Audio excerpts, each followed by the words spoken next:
Andailah Profesor Komarudin Hidayat waktu itu mempertahankan egonya, saya guru besar, saya rektor Universitas Indonesia Islam Internasional, lalu beliau pakai Jawa, maka saya hanya cuma berapa 2-3 peluru, pripun kapari apik, wis bilang Ferdino orang teko kene. Tapi kemudian mereka berdua mengalah. Pak JK tidak bawa Makassar, Sulawesi, Prof juga tidak membawa Pulau Jawa. Mereka berdua pakai bahasa saya, bahasa Melayu, yang menjadi cikal bakal bahasa Indonesia. Akhirnya suasana pun menjadi cair, kami bisa bicara panjang lebar. Artinya apa? Kita bisa bersama lama kalau mengalah.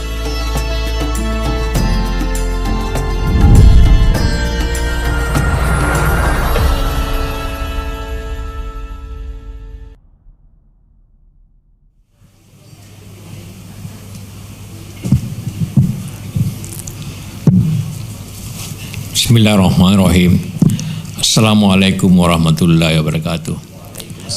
Alhamdulillah wa syukurillah, pada malam hari yang berbahagia ini tadi disampaikan sama Ustaz bahwa kita akan bersilaturahim secara bersama-sama sambil bersama-sama mendengarkan tausiah atau ceramah dari Ustaz Abdul Samad yang secara fisik sudah lama tidak bertemu, tapi walaupun tiap malam bisa ketemu di YouTube.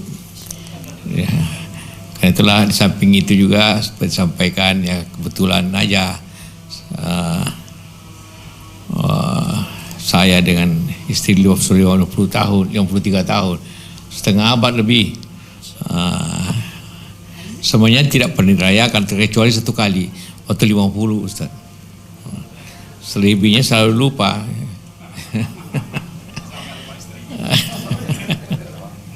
Tapi alhamdulillah pada malam ini kita akan mendengarkan tausiah tentu ya berbagai masalah yang kita hadapi dengan Ustaz Abdul Samad. Alhamdulillah pada dewasa ini suasana walaupun suasana apa itu dalam keadaan epidemi, tapi tetap kita menjalankan ibadah kita dan juga memakmurkan umat kita. Terima kasih. Wabillahi taufiq wal hidayah. Wassalamualaikum warahmatullahi wabarakatuh. Saya persilakan Ustaz. Iya, makasih banyak Puang. InsyaAllah kita mendengarkan kajian dari guru kita Ustaz Abdul Samad. Kita dengarkan dulu pembacaan ayat suci Al-Quran oleh Qari Nasional Ustaz Miftah. Falyatafaddal Ustaz.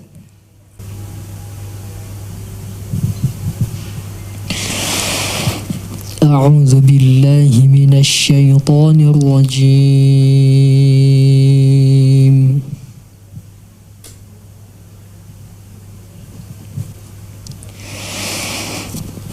بسم الله الرحمن الرحيم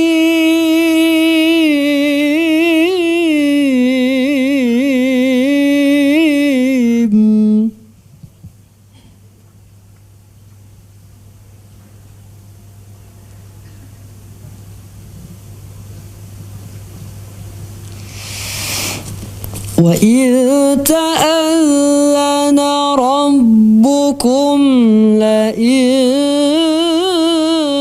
شَكَرْتُمْ لَأَزِيدَنَّكُمْ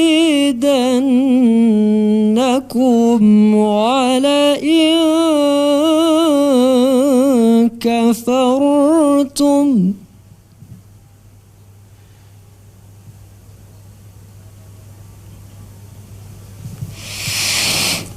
لئن شكرتم لأزيدنكم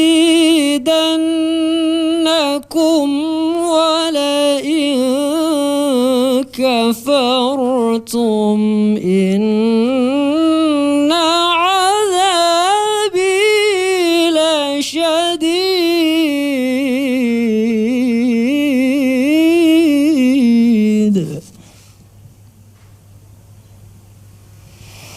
بسم الله الرحمن الرحيم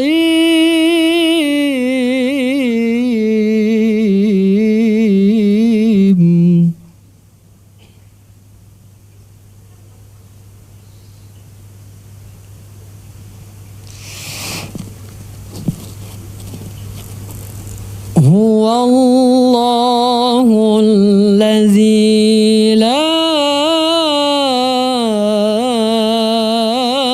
إله إلا هو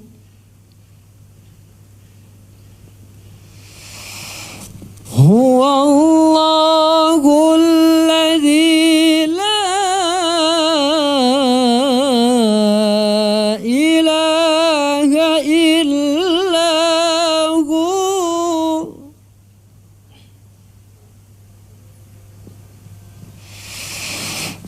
عالم الغيب والشهادة هو الرحمن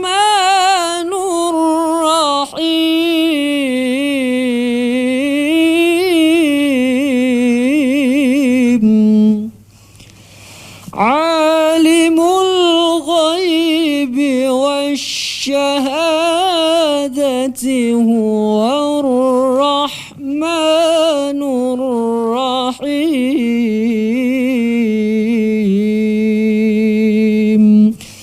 صدق الله العظيم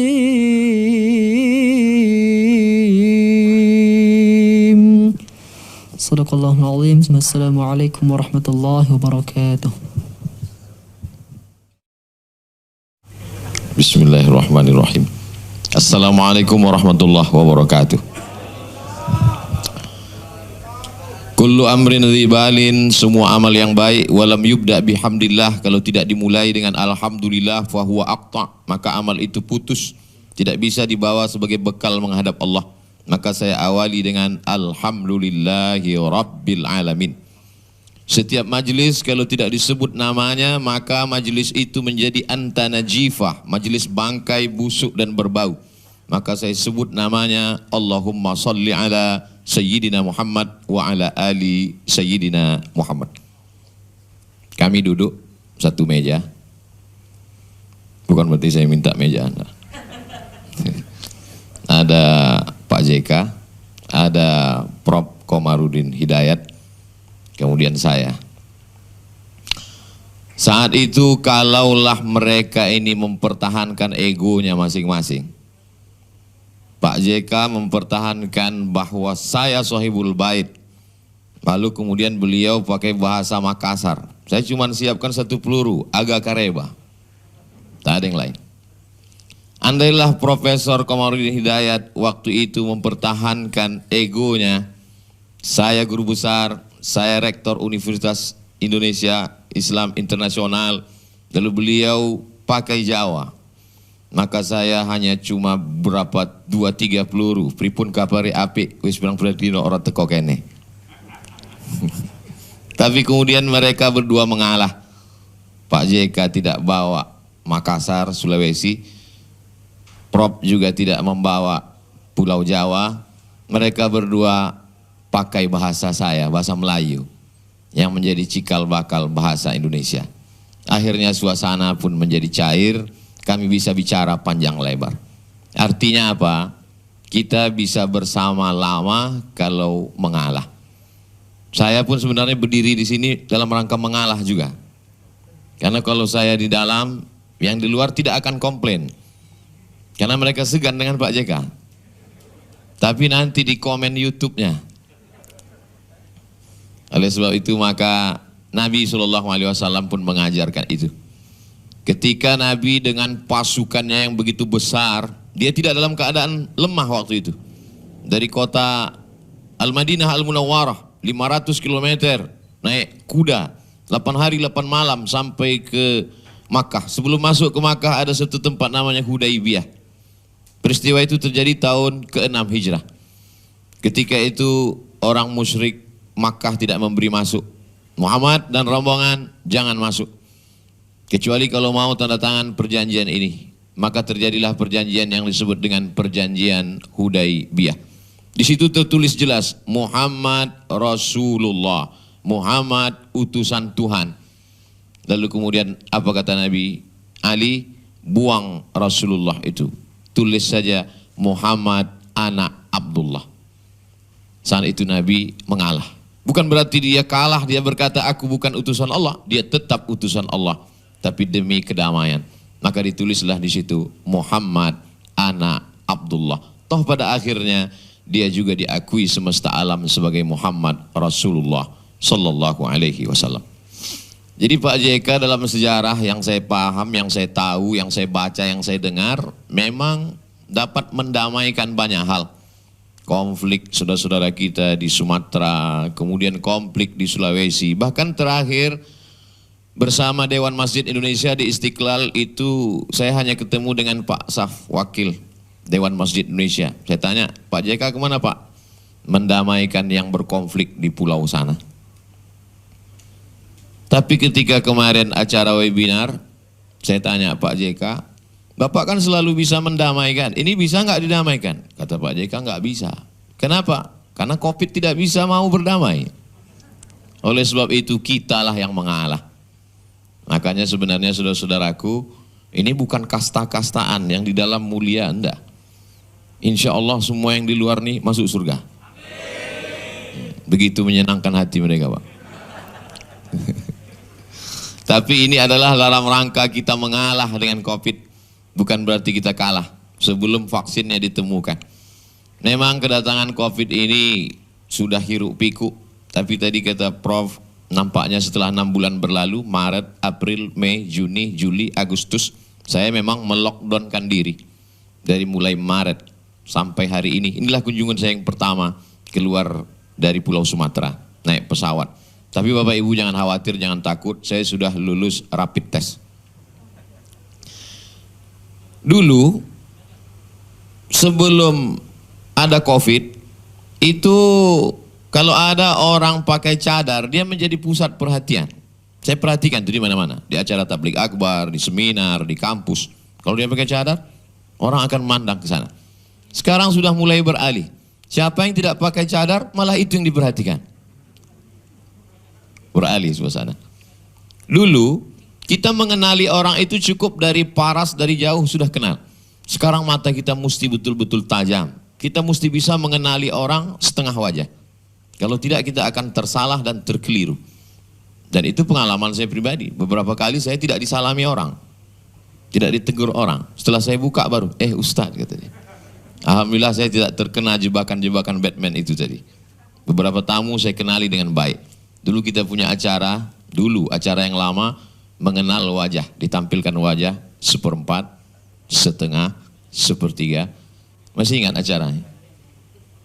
Saya lupa, maka saya tanya. Dulu ada orang yang begitu hebat menyebut diri adik kuasa.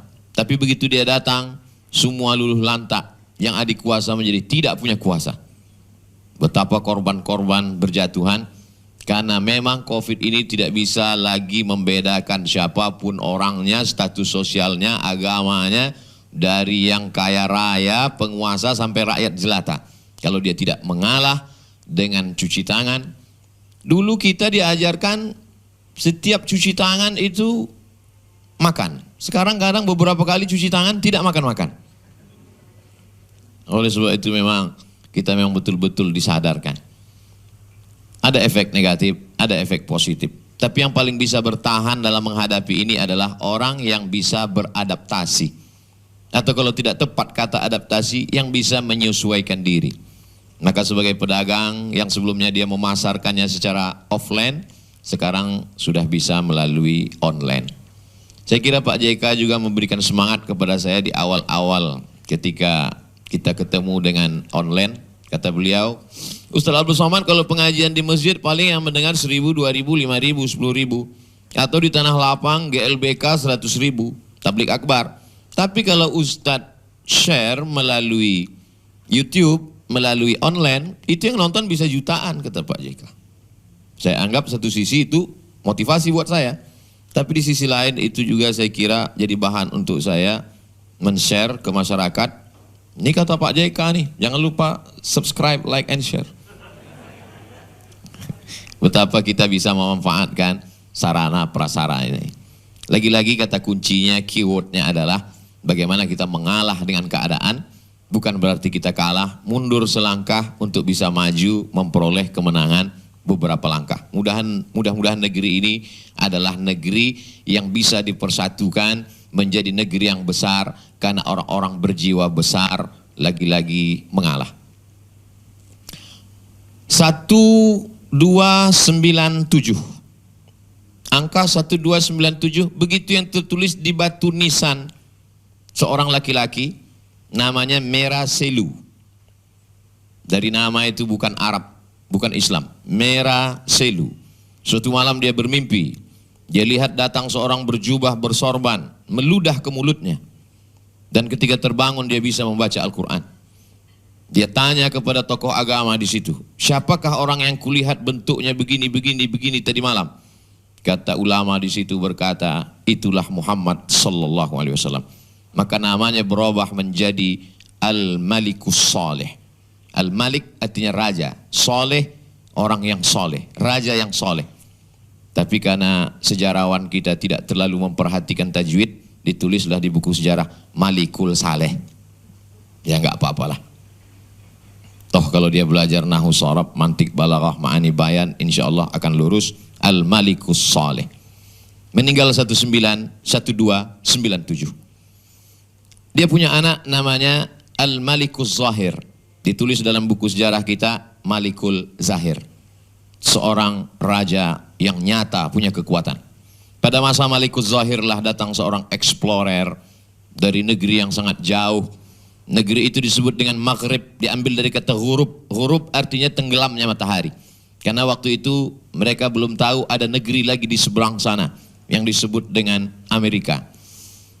Kalau kita tegak di tepi laut Samudra Atlantik petang di depan Mausoleum makam Muhammad V, ayah dari Hasan II yang sekarang cucunya Muhammad VI, cucunya sekarang menjadi raja Muhammad VI, ayahnya Hasan II, kakeknya Muhammad V, dan nanti penggantinya Hasan III. Jadi namanya itu aja diganti-ganti. Kalau kita tegak di depan makam itu menghadap ke arah matahari tenggelam, memang kelihatan seperti matahari itu ditelan oleh Samudra Atlantik. Maka negeri itu disebut dengan Maghrib, negeri tenggelamnya matahari. Lalu kemudian datanglah seorang laki-laki dari negeri itu, dan kebiasaan dia sebelum dia berkeliling dunia, dia tawaf dulu di Makkah. Tawaf dulu berkeliling Ka'bah, setelah itu dia sa'i, lalu kemudian barulah dia melanjutkan perjalanan. Ditulisnya dalam 2 jilid buku berjudul Rihlah Ibni Battutah, explorer, perjalanan seorang petualang muslim bernama Ibnu Battutah. Di buku itu dia ceritakan, aku sampai ke sebuah negeri. Negeri itu bernama Samudra. Samudra, orang kita menyebutnya Sumatera. Dan di situ aku bertemu dengan seorang raja. Mereka menggunakan kuda dan gajah. Ulama-ulama dihormati dan dimuliakan. Yang sedang dia ceritakan adalah kerajaan Islam di atas pucuk Pulau Sumatera. Dan disitulah dia lihat bagaimana hukum-hukum Islam dijalankan menurut syariat Islam. 1297. Lalu kemudian wali-wali Songo di Jawa. Beliau sampai juga ke Pulau Jawa saat itu. Bagaimana bercerita Ibnu Battutah, ketika aku sampai di Pulau Jawa, aku bertemu dengan seorang raja yang tidak pakai baju. Lalu kemudian dia panggil seorang pengawalnya, budaknya, sahayanya. Dia beri pisau. Lalu kemudian dia suruh hambanya itu menusuk dirinya dengan pisau. Hai pembantuku, tusuk dirimu dengan pisau. Maka saat itu juga pembantunya itu menusuk dirinya dengan pisau dan mati di depan Ibnu Battutah. Lalu kemudian Ibnu Battutah ditanya oleh raja itu, adakah orang seperti ini di kampung halamanmu? Ibnu Battutah terdiam. Sesungguhnya raja itu sedang ingin berkata, aku berkuasa terhadap nyawa dia. Lalu kemudian tradisi itu menjadi hilang pada tahun abad ke-15. Datangnya para wali-wali Allah yang kita kenal dengan Wali Songo. Saya sampai ke makam Al-Malikus Saleh di Aceh, dan dibawa sahabat saya pula ke Surabaya. Ziarah kami ke makam-makam Wali Songo. Satu persatu kami datangi untuk ngalap barokah, untuk mengenal sejarah, untuk membangkitkan lagi semangat dakwah. 14 sekian Pulau Jawa diislamkan. Lalu kemudian ada seorang yang amat sangat hebat. Kalau Aceh tadi 12, Wali Songo 14, beralih kepada 16. 16 sekian itulah seorang Sultan Agung membuat sebuah tempat penetapan hukum. Pengadilan itu disebut dengan mahkamah yang di samping masjid. Masjid biasanya dibuat emperan, kita menyebutnya emperan, serambi. Kalau seorang arsitek itu mengerti hukum Islam, pasti masjid itu dia buat serambi. Kenapa? Karena menurut mazhab Syafi'i, maaf ibu-ibu, perempuan yang dalam keadaan haid tidak dibenarkan masuk ke dalam masjid, maka dia duduk di serambi. Lalu kemudian setelah selesai sholat dibuatlah pengadilan di situ, maka mahkamahnya disebut dengan mahkamah pengadilan serambi. Di serambi itulah ditetapkan dari mulai hukum ekonomi, politik, perselisihan, pertikaian, konflik dan berbagai macamnya. 16 sekian. Lalu kemudian sampailah 18, 12, 14, 16, 18 Belanda membuat KUHP, KUHD, Kitab Undang-Undang Hukum Pidana, Kitab Undang-Undang Hukum Perdata, Kitab Undang-Undang Hukum Dagang. Lalu kemudian hukum Islam dikebiri, dikerdilkan menjadi kecil saja, hanya terkait dengan hukum rumah tangga, harta warisan, dan kemudian tolak, rujuk, li'an, zihar, dan lain sebagainya yang terkait, yang dikenal dengan salah satu jurusan di Fakultas Syariah di UIN disebut dengan jurusan Ahwal Syakhsiyah, hukum terkait dengan hukum keluarga. Lalu kemudian sampailah pada kemerdekaan kita 17 Agustus 1945. Raja-raja Melayu dari mulai atas, Aceh di atas, turun ke bawah, Langkat, sekarang masuk Sumatera Utara, turun ke bawah, Kerajaan Melayu Delhi Medan, puncaknya ibu kota Medan, Sumatera Utara, turun lagi ke bawah, Kerajaan Serdang, Asahan, berbatasan dengan Riau, sampailah ke tempat negeri kami di Riau, Siak Sri Indrapura, kemudian turun lagi ke bawah, Kerajaan Melayu Jambi, turun ke bawah, Merayu Palembang, sampailah semuanya, mereka semuanya menyerahkan kekuasaan. Khusus Riau pada tahun 1946, Sultan Salim Qasim II menemui Presiden Soekarno di Yogyakarta. Kami berdaulat sebagai orang Melayu, menyatakan diri bagian dari Negara Kesatuan Republik Indonesia. Lagi-lagi kita bisa bersatu kalau kita mengalah. Apakah mereka menjadi pengkhianat agama dengan menyatu dengan Indonesia? Tidak. Karena mereka yakin dan percaya bahwa menjalankan Islam tidak akan hilang dengan menyatu dengan Indonesia. Ketuhanan dengan menjalankan syariat Islam bagi pemeluknya. Tapi saat itu yang dihadapi bukan hanya musuh Belanda, Jepang, komunis. Tapi saudara-saudara kita di timur merasa ini kata-kata syariah ini mungkin karena ketidaktahuan, ketidakmengertian. Ketika Aamar Ramis ditanya, apakah saudara-saudara terganggu dengan kata syariat ini? Tidak, kata beliau. Karena beliau faham, beliau tahu bahwa syariat Islam ini kalau dijalankan hanya untuk orang Islam. Dan Islam ini tidak akan menganiaya saudara-saudaraku yang lain. Wa ma arsalnaka illa rahmatan, menjadi rahmat bagi semesta alam. Tapi kemudian demi untuk persatuan lagi-lagi mengalah. Maka datanglah para ulama menemui Hadratus Syekh Hashim Asy'ari di Tebu Ireng. Karena kesana satu anak beliau, Hadratus Syekh Wahid Hashim, merupakan salah satu perumusnya. Maka dimintalah pendapat kepada Mbah Hashim waktu itu. Setelah beliau puasa sunat, beliau tahajud, beliau berdoa. Lalu beliau katakan, tidak bertentangan antara ini dengan ajaran syariat Islam. Maka finalnya adalah ketuhanan yang Maha Esa. Toh dengan ketuhanan yang Maha Esa pun kita tetap bisa menjalankan agama kita. 5 rukun Islam tidak akan terhalang, terkendala. Orang tidak dilarang untuk bersyahadat karena dijamin dengan Undang-Undang Dasar 1945 pasal 29 ayat 1 dan ayat 2. Lalu kemudian tentang keadilan, i'dilu huwa aqrabu littaqwa. Lalu kemudian tentang persatuan, wa'tasimu bihablillahi jami'an wa la tafarraqu, persatuan Indonesia. Lalu tentang musyawarah, wa amruhum syura bainahum, putuskanlah segala sesuatu dengan musyawarah. Lalu kemudian tentang keadilan sosial bagi seluruh rakyat Indonesia. Maka sesungguhnya nilai-nilai yang mengisi dari poin-poin itu adalah umat Islam. Lagi-lagi umat Islam yang mayoritas, karena kita berjiwa besar, maka kita bisa bersama sampai hari ini 17 Agustus 1945. Mungkin ada yang terlintas di pikirannya, ini peringatan 17 Agustus atau ke-53 tahun Pak JK dan Ibu. Saya datang ke rumah Pak JK, Ibu beserta anak cucu keluarga besar beliau adalah untuk bersilaturahim. Beberapa tahun yang lalu saya datang ke kediaman beliau ketika saya jadi khotib Jumat di Masjid Sunda Kelapa. Setelah itu kami berjalan pakai payung diiringi hujan rintik-rintik sampai ke rumah beliau. Hari Jumat juga, tidak pernah kami setting.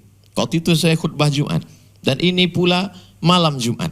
Betapa pertemuan kita mungkin sudah tertulis di Lauhil Mahfuz. Karena tidak ada yang luput dari kuasa Allah Subhanahu wa taala.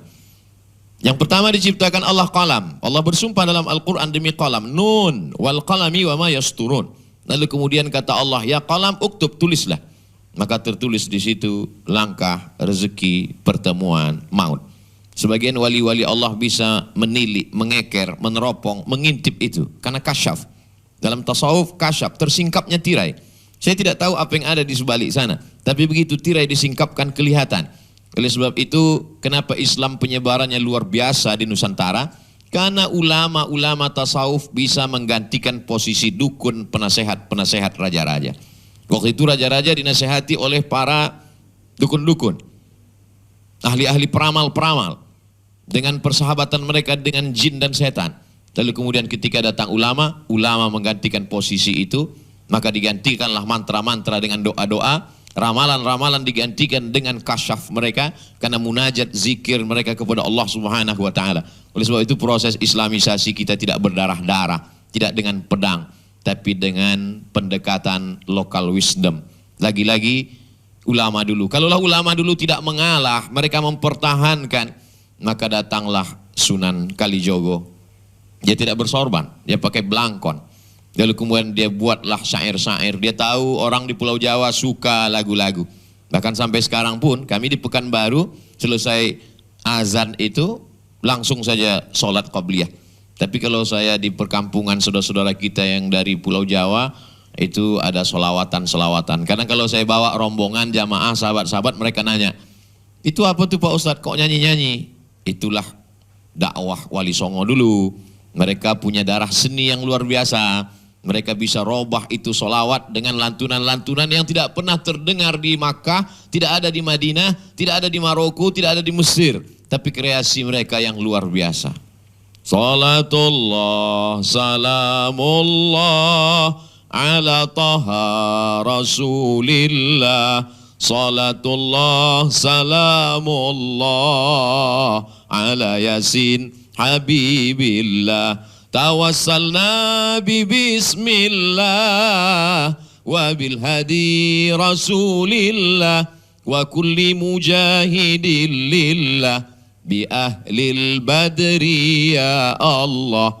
Kalau diperhatikan irama itu, tak pernah telinga saya mendengar itu di Mesir, tidak pernah saya dengar itu di Maroko. Tapi kreasi mereka yang luar biasa, bisa mereka masukkan lokal sehingga menjadi sesuatu. Dan Islam tidak pernah melarang itu. Ada sebagian orang menyalahkan memasukkan irama itu ke dalam sholawat. Saya termasuk yang tidak mengerti, beda dengan Adinda Qori kita juara 1 internasional di Maroko. Kalau dikumpulkan orang semua di dunia ini, beliau juara 1. Andai ada musabaqah dunia akhirat mungkin juara 1 juga. Beliau mengerti ada yang indah. Ada sesuatu yang indah yang dimasukkan dalam Al-Quran. Ada namanya irama bayati, soba, sika, nahawan, jaharka, ras. Jadi Islam itu begitu lentur, begitu terbuka menerima hasil cipta karya karsa manusia. Lagi-lagi mengalah. Kalaulah tidak mengalah maka bunyi Fatihah itu seram sekali. Bismillahirrahmanirrahim. Alhamdulillahirrabbilalamin. Tapi begitu Ustadz Nur mengalah, dimasukkannya irama. Bismillahirrahmanirrahim. Alhamdulillahi Rabbil Alamin. Jangan samakan suara saya dengan beliau. Saudaraku yang dimuliakan Allah Subhanahu wa ta'ala. Oleh sebab itu maka kedatangan Islam adalah Dia tidak membuat kita merubah dari Melayu menjadi orang lain, jadi orang Makassar menjadi orang lain, dari orang Jawa menjadi orang lain. Dia hanya merubah kita dari menyembah pokok kayu, menyembah binatang, menyembah batu, kepada menyembah Allah Subhanahu wa taala. Dari hamba uang, hamba harta, hamba kuasa, hamba manusia menjadi hamba Allah. Saya tetaplah menjadi orang Melayu. Saya tetap pakai batik, saya tetap pakai peci. Tapi saya tidak menyalahkan saudara saya yang pakai jubah, yang pakai sarung, pakai apapun. Karena kita mengerti ada skala prioritas. Orang ketika baru belajar dia tidak bisa membedakan mana rukun, mana syarat, mana wajib, mana sunat. Akhirnya kacau balau. Ustaz Somad, ini saya sholat pakai masker, ini sah atau tidak sah? Karena saya belajar dari kecil kalau sujud itu kening sama hidung mesti menyentuh lantai. Nah, apakah menyentuhkan hidung ke lantai itu rukun, syarat, wajib? Tidak. Dia sunat, itu pun kalau mampu. Kita memang di Asia Tenggara agak sulit menempelkan hidung ke lantai ini. Karena jaraknya yang begitu jauh. Tapi kalau mampu, dari aspek kesehatan pun ternyata kalau kita lama bersujud itu apalagi sampai menarik napas, ternyata paru-paru kita sehat baik. Bukan kata saya, kata dokter. Ini tak bisa saya jelaskan terlalu panjang lebar. Karena kata pepatah Arab, man takallama fi ghairi fa'nihi atabil ajaib. Siapa yang ngomong bukan pada bidangnya, ngomongnya ajaib-ajaib. Oleh sebab itu kita menikmati sujud yang lama. Tapi bahwa kemudian pada saat ini kita pakai masker, tertutup hidung kita, tertutup mulut kita, maka dia bukan rukun, bukan syarat, bukan wajib. Begitu juga ketika berjarak sop kita. Apakah menempelkan kaki dengan kaki rapat itu rukun, syarat, dan wajib? Bukan. Kalau pada saat normal saja dia bukan syarat, bukan rukun, bukan wajib, maka sesungguhnya pada saat pandemi, pada saat penyebaran wabah, hanya saja menghadapi ini kan kadang orang bukan mencari kebenaran tapi mengambil agama sebagai pembenaran. Kenapa kamu nggak ke masjid? Sop mesti rapat Pak Ustadz. Sekarang di masjid-masjid itu tidak rapat maka saya tak ke masjid. Padahal sebelum Covid pun memang nggak ke masjid. Oleh sebab itu maka disitulah diperlukan suatu ketulusan yang luar biasa. Jadi ada akal yang diciptakan Allah Subhanahu wa taala. Karena Al-Qur'an itu terbatas pada 30 juz. Hadis-hadis Nabi dalam Sahih Bukhari 7.275 hadis. Yang lebih besar daripada itu Musnad Ahmad bin Hanbal meninggal tahun 241 Hijrah. Tergantung cara menghitungnya, sebagian mengatakan 30.000 hadis. Kitab yang paling besar. 9 kitab hadis Ahlu Sunnah wa Jamaah, Sahih Bukhari, Sahih Muslim, Sunan Abi Daud, Sunan Tirmidzi, Sunan Nasai, Sunan Ibn Majah, Sunan Ad-Darimi, Musnad Ahmad bin Hanbal, Muwatta' Malik. Di samping kitab-kitab yang lain. Maka sesungguhnya itu adalah teks. Kita bagaimana berinteraksi dengan teks. Karena kalau orang tidak memasukkan akal ke dalam memahami teks, wah itu sulit sekali. Dalam hadis ada disebut begini. Jangan kamu buang air kecil menghadap kiblat atau membelakangi kiblat. Jadi kalau buat WC, arsitek buat WC, jangan menghadap kiblat. Jangan membelakangi kiblat. Walakin syarriqu wa gharribu. Tapi menghadaplah kamu ke timur atau ke barat. Begitu bunyi hadisnya. Saya ulang sekali lagi. Buang air besar, buang air kecil, jangan menghadap kiblat. Jangan membelakangi kiblat. Walakin syarriqu wa gharribu. Tapi menghadaplah kamu ke timur dan ke barat. Menghadap ke timur. Menghadap ke barat. Hadis ini membingungkan. Orang yang tidak mengerti mengatakan ini hadis palsu.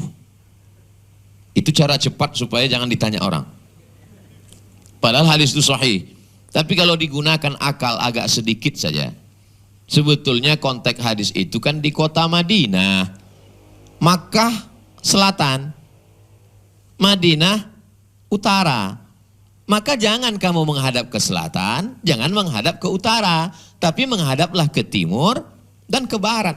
Jadi konteks hadis itu di kota Madinah. Ketika dipakai untuk di Indonesia tidak sesuai. Karena posisi kita berada bingung jamaah. Timur barat apa? Oleh sebab itu maka sesungguhnya Allah Ta'ala menciptakan satu alat untuk memahami teks. Kaifa nata'amal ma'an nas. Bagaimana kita berinteraksi dengan teks. Ma asfalal ka'baini finnar. Kain, jubah, yang di bawah mata kaki masuk neraka. Dipahami ini secara teks, akhirnya nanti kalau ketemu sama orang lihat mata kaki semua. Dulu kalau ketemu sama orang lihat wajahnya, sekarang mau lihat wajah, wajah tertutup, lihat mata kaki.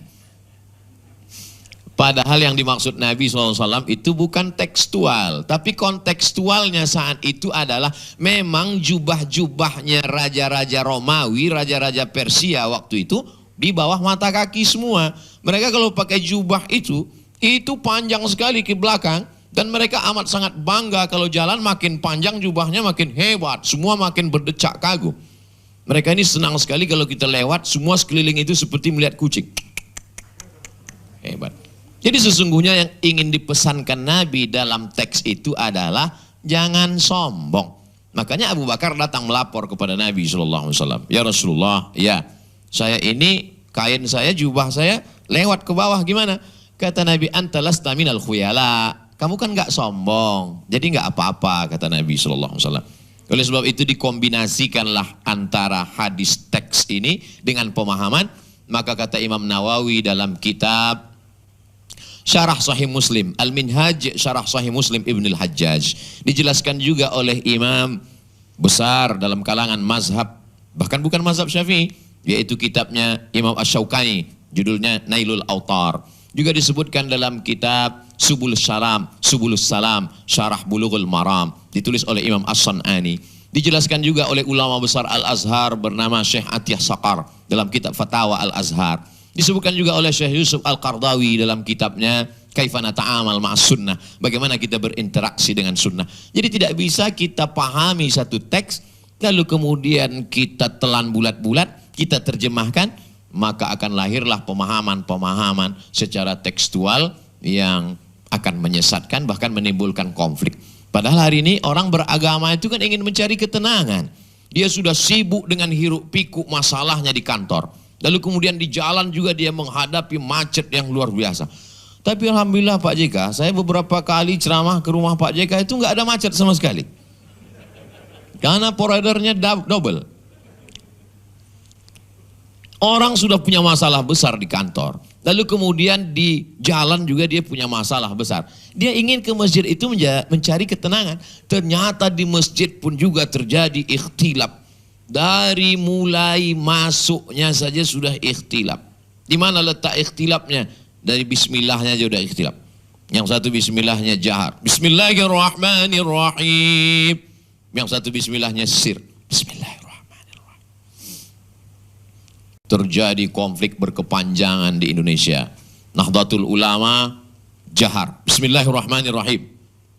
Muhammadiyah sir, Bismillahirrahmanirrahim. Bagaimana menyelesaikan nih Pak Ustadz? Saya pulang dari Maroko. Maroko pakai mazhab Maliki. Enggak baca bismillah sama sekali. Alhamdulillahirabbil alamin. Ternyata saya bukan menyelesaikan masalah, menambah kekacauan. Membuat mazhab 3. Lalu yang jalan solusi yang bagaimana menyelesaikan ini? Lagi-lagi mengalah. Saya secara pendidikan menjadi sekretaris Lembaga Bahsul Masail Provinsi Riau Nahdlatul Ulama 5 tahun. Tahun berikutnya karena kesibukan saya mengundurkan diri. Saya pakai mazhab Syafi'i, saya ketua masjid. Di masjid saya sampaikan ke imam, kalian pakai mazhab Syafi'i. Bismillahnya jahar, Bismillahirrahmanirrahim. Tapi saya ceramah di Masjid Muhammadiyah 4 tahun. Masjid Akramunas Universitas Riau 4 tahun. Dan tidak sekalipun saya mau jadi imam. Setiap saya diminta jadi imam, batuk. Kenapa? Karena saya tidak mau, lagi-lagi saya mengalah. Banyak juga orang menduga, ini Ustaz Somad ini nggak mau jadi imam karena suaranya nggak bagus. Bagus, carilah di YouTube, banyak saya mau jadi imam. Mengalah, bukan berarti salah. Mengalah, bukan berarti kita tidak punya pendirian. Karena masalah bismillah sir dan jahar adalah perbedaan furu', bukan dalam masalah usul dasar. Ada saatnya kita menjadi orang yang amat sangat tegas, tapi ada saatnya pula kita menjadi orang yang amat sangat lentur. Saya termasuk pengagum Haji Abdul Malik Karim Amrullah. Bagaimana ketegaran beliau mempertahankan prinsip, tapi di saat yang sama juga beliau orang yang sangat lunak. Kita tahu ormas organisasi beliau Muhammadiyah. Dan ketika beliau menjadi imam besar di Masjid Al-Azhar, kebetulan waktu itu imamnya adalah Syekh Abdullah Syafi'i, bermazhab Syafi'i, kiai besar orang Betawi di Jakarta. Dan ketika beliau tahu bahwa ada Kiai Abdullah Syafi'i yang akan datang hari itu bertamu, apa kata Buya Hamka? Buat azan hari ini 2 kali. Kenapa? Karena dia tahu orang mazhab Syafi'i menghormati, mundur, mengalah demi untuk persatuan. Dan ketika Buya Hamka bertamu ke tarekat Qadiriyah wan Naqsabandiyah, Abah Anom di Suryalaya, dipasangkanlah khirqah. Khirqah adalah pakaian dalam tarekat tasawuf. Buya Hamka memakai khirqah. Lalu kemudian diberikan zikir-zikir talqin. Beliau memakai.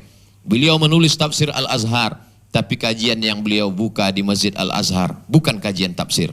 Yang beliau buka adalah kajian tasawuf modern. Karena dalam fikih kita boleh berbeda. Dalam akidah mungkin ada hal-hal furuk yang kita berbeda.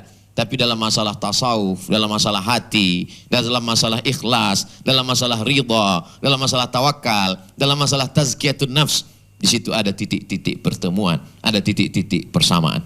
Oleh sebab itu, maka kita mengambil ini sebagai sebuah apa? Sebagai sebuah rumus, sebagai sebuah formula, sebagai sebuah model.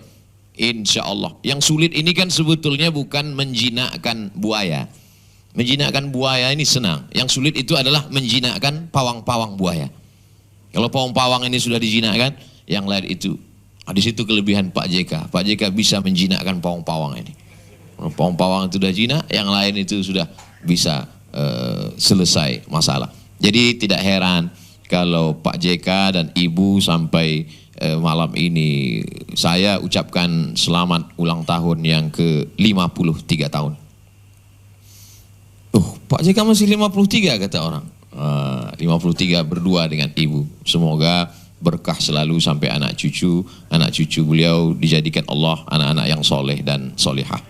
Selama perkenalan saya dengan beliau, yang saya fahami adalah yang baik-baik saja. Bahkan ada satu kasus besar yang menimpa saya, yang saya alami. Tapi beliau tidak pernah kontak saya, tidak pula ada staf beliau yang ngasih tahu ke saya, orang lain yang ngasih tahu. Itu selesai karena Pak JK itu Ustaz Somad. Dan saya tak pernah tanya.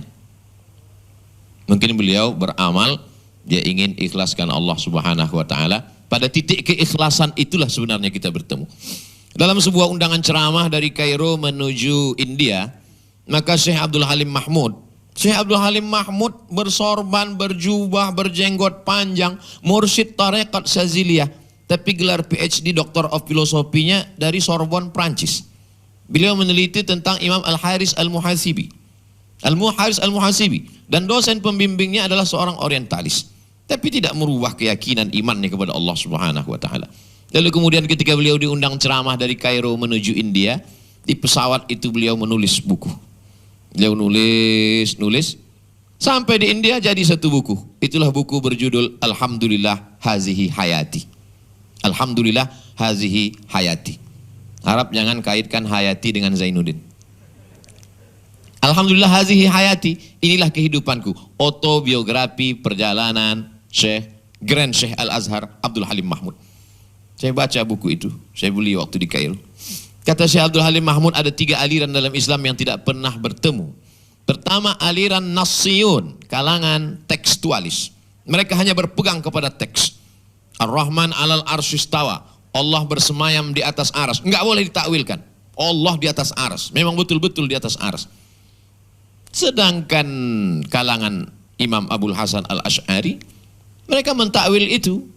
Karena bagi mereka khawatir ini akan terjerumus ke dalam mujassimah, musyabbihah, tasbih, menyeramakan Allah, menyamakan, mempersamakan, menyerupakan Allah dengan makhluk. Fisikalisasi Tuhan. Maka mereka mentakwilkannya. Mereka katakan artinya isti'la, Allah Maha Kuasa. Kata Syekh Abdul Halim Mahmud ada 3 aliran. Yang pertama nassiyun, tekstualis. Yang kedua akliyun, rasionalis. Tapi ada kalangan yang ketiga. Mereka tidak terlalu berpegang kepada teks, tidak pula terlalu berpegang kepada rasional akal. Mereka berpegang kepada irfaniyun. Mereka riyadhah, menahan makan, banyak puasa sunat, mereka berzikir tahajud, dan mereka menunggu ilham. Karena wahyu sudah terputus dengan putusnya kenabian Nabi Muhammad sallallahu alaihi wasallam. Habis. Tiga aliran ini kata Syekh Abdul Halim Mahmud, ada nasiyun tekstualis, ada irfaniyun yang mengandalkan intuisi ilham, ada akliyun rasionalis. Inilah yang menjadi sengketa panjang sejak dari zaman awal sampai hari ini.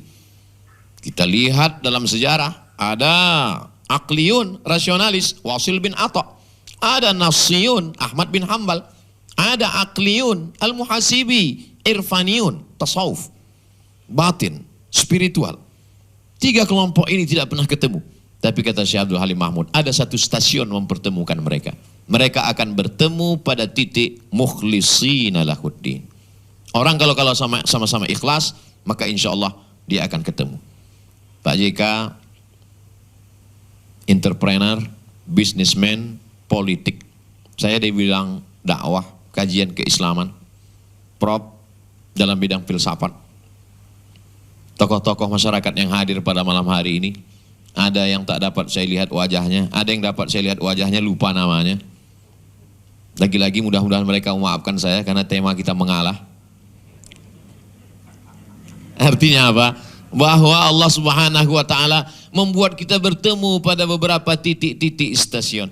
Maka ketika stasiun itu bertemu kita, maka kata Allah Subhanahu wa taala, "Inna ibadi laisa laka 'alaihim sultan." Hambaku itu kau tak punya kuasa untuk menggoda mereka. Kenapa? Karena keikhlasan menjaga kita. Saya mulai tadi pukul 8, sekarang sudah pukul 8.45. 45 menit saya sudah menyampaikan kata-kata ini. Mengalir begitu saja. Kalau ada yang bertanya, apakah Ustadz rencanakan ini tadi? Tidak. Karena saya tahu datang malam ini silaturahim, ketemu, yang saya siapkan makannya. Tapi rupanya saya, Masya Allah, akan saya catat dalam biografi hidup saya, ulang tahun Pak JK dan Ibu yang ke-53 tahun.